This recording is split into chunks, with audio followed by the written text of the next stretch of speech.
There are no words that can begin to introduce what I'm about to tell you. Israel returned 135 mutilated Palestinian bodies from the notorious torture camp located in Israel for Palestinians called Sde Teiman, which has already faced hundreds of reports of torture for arbitrarily detained Palestinians, which means they're abducted out of mainly the West Bank, some out of Gaza, without charge and held indefinitely in this torture camp. Dozens, at least, have been murdered in this prison since October 7th as part of the ceasefire agreement. Returned to Gaza, to the Palestinians in Gaza, 135 bodies from Sde Teiman. They're marked from the prison camp. They have no names. They're body bagged with numbers, no names. And a trigger warning, because what I'm about to describe is, I can't put it into words. Brutal, atrocious. It's going to shock. I don't know. But according to The Guardian, who spoke to medical directors, part of some of the remaining medical operations in Gaza, like the Nasser medical complex, there is substantial evidence that most of these Palestinian bodies were executed.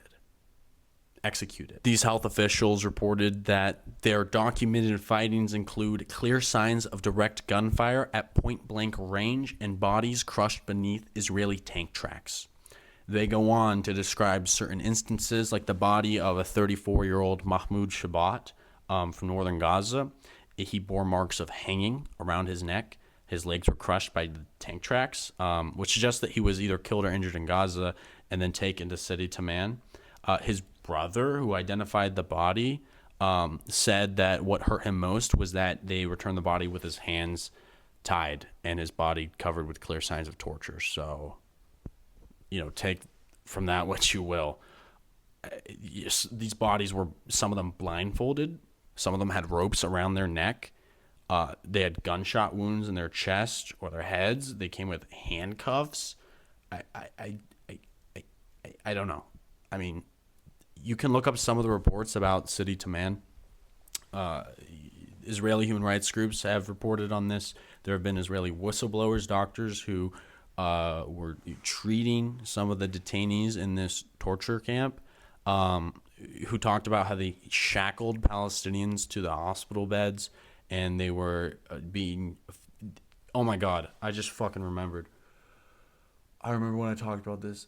They were doing dozens of amputations on these Palestinians because they were just like tortured. Like, they'd the handcuffs would wear on their wrists so much, and then they wouldn't be offered any like grace, any release or relief from like the handcuffs. And so it would get so bad, they would have to chop off hands and legs and they keep Palestinians in cages and blindfolded, shackled, forced to kneel all day. There's photos taken by CNN of the inside some of the camps.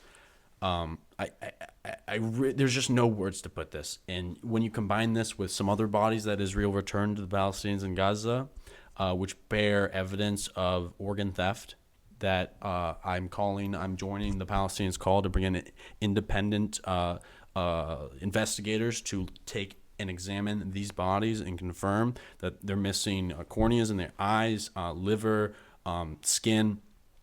I mean, this is crazy. There's no equivalent to this.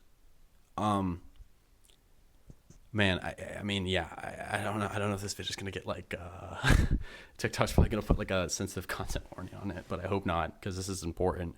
But there's no words to describe Zionism's evil here. This is how dehumanized the Palestinians. They see these people. They don't see them as people. That's the whole thing here. They're not people. They're not human. They're not worth anything. They're objects to play with and torture. The soldiers enjoy doing this. They get satisfaction for taking out their hatred on these innocent Palestinians. Most of them are there no involvement in any crimes. They were just grabbed out of Israel arbitrarily to collectively punish the Palestinian people. So yeah, that's all for this video. You can support my work using the link in my bio. Subscribe to my Substack for free before they buy TikTok. Thank you for Palestine.